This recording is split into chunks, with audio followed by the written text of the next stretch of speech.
বেগুনি কাইটা নিলাম পাতলা পাতলা করে, আর এখানে বুট আলু, আর এখানে পেঁয়াজ কাইটা নিলাম কুচি কুচি করে, আর এখানে আলু চপ বানাবো, আলুটা বড়া বানিয়ে নিলাম, আর এখানে বেসন গুলে নিলাম, আর এখানে কিন্তু ছেঁচে নিলাম, আর এখানে তেল বসাই দিলাম। এভাবে কিন্তু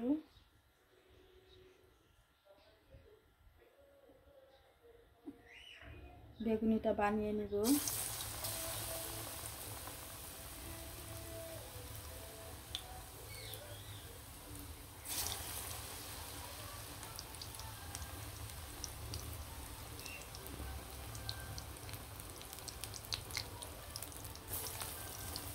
বেগুনিটা বানালে কিন্তু খুব সুন্দরভাবে ফুলে যায়।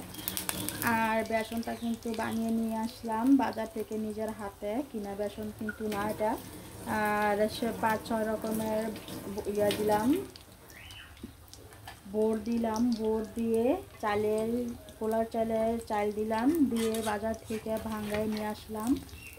আর এরকম করে বেসন ভাঙিয়ে নিয়ে আসলে কিন্তু খেতে অনেক মজা হয়।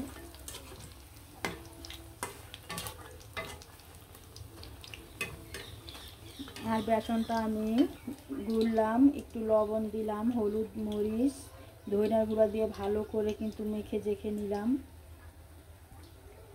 বেসনটা সুন্দর করে যদি গুলতে পারেন তাহলে আপনার পেঁয়াজ ও আলুর চপ বেগুনি রান্নাটা কিন্তু খুব সুন্দর হয়ে যায়। এই যে দেখতে পাচ্ছেন কত সুন্দরভাবে কিন্তু ফুলে গেছে, খুব সুন্দরভাবে ফুলে গেছে। এগুলো কিন্তু উঠিয়ে নিলাম, আর এখানে আরও দিয়ে দিলাম। আর খুব সুন্দর একটি গ্রান আসতেছে, কিন্তু নিজের হাতে বানিয়ে নিয়ে আসলে কিন্তু গুড় বেসন অনেক সুন্দর গ্রান আসে, আর খেতে অনেক মজা।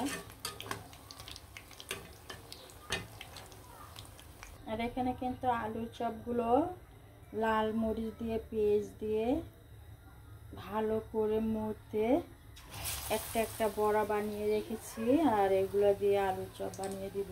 আর এগুলো এভাবে আলুর চপ বানালে কিন্তু অনেক মজা।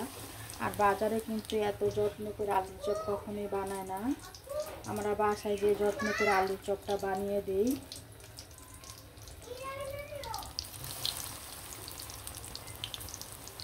আলুর চপগুলো কিন্তু খুব সুন্দরভাবে হয়ে গেছে, আর এটা আমি এভাবে উল্টিয়ে দিয়ে দিব অন্য পিসটা হওয়ার জন্য।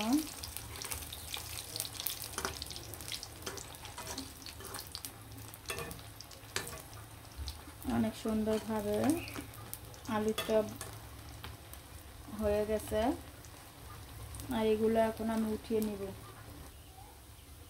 পেঁয়াজু দিয়ে দিলাম, পেঁয়াজুগুলো লাল লাল হয়ে আসলে কিন্তু উঠিয়ে নিব, আর মুড়মুড়া করে কিন্তু পেঁয়াজুগুলো সুন্দরভাবে ভেজে নিব। পেঁয়াজুগুলো একদম মুড়মুড়া হয়ে গেছে, দেখতেই পাচ্ছেন কত সুন্দর মুড়মুড়া করে ভেজে নিলাম। এগুলো আবার উঠিয়ে নিব। পেঁয়াজুগুলো কিন্তু উঠিয়ে নিলাম, আরও পেঁয়াজু আছে, এগুলো আমি দিয়ে দিব। এখানে কিন্তু পেঁয়াজ আর কাঁচা মরিচ দিয়ে ছেঁচে ডালটা বানিয়ে নিলাম, আর এটা কিন্তু খাসারির ডাল, এভাবে দিয়ে দিই।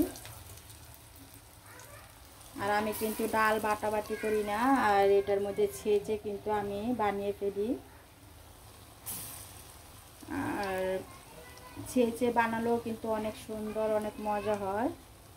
দেখতেই পাচ্ছেন আমার পেঁয়াজগুলো কিন্তু অনেক সুন্দর, অনেক মুড়মুড়ো, অনেক লোভনীয় হয়েছে, খাইতেও কিন্তু অনেক মজা আর অনেক সুন্দর গ্রান। সুন্দরভাবে মুড়মুড়া হয়ে কিন্তু ভাজা হয়ে গেছে, এটি আমি এখন উঠিয়ে নিব। আর মুড়মুড়া না হলে পেঁয়াজু কিন্তু ভালো লাগে না।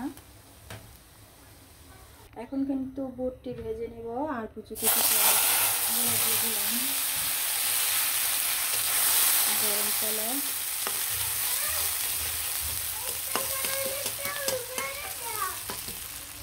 মশলাটা কষিয়ে কিন্তু এখন দিয়ে দিব বুট, সবগুলা বুট দিয়ে নাড়াচাড়া দিয়ে খুব সুন্দরভাবে কিন্তু ভেজে নেব।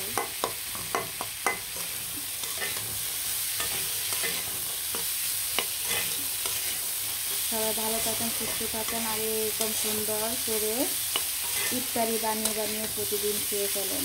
রমজান, দ্বিতীয় রমজান মোবারক সবাইকে। এই যে অনেকগুলো ইফতারি বানিয়ে ফেললাম। এখানে বোট ইফতার খুবই সুন্দরভাবে কিন্তু বানিয়ে ফেললাম। রমজান মোবারক সবাইকে। ভালো থাকেন, সুস্থ থাকেন, আর 30টা রোজা রাখার শক্তি দান করুক আল্লাহ। সবাই ভালো থাকেন।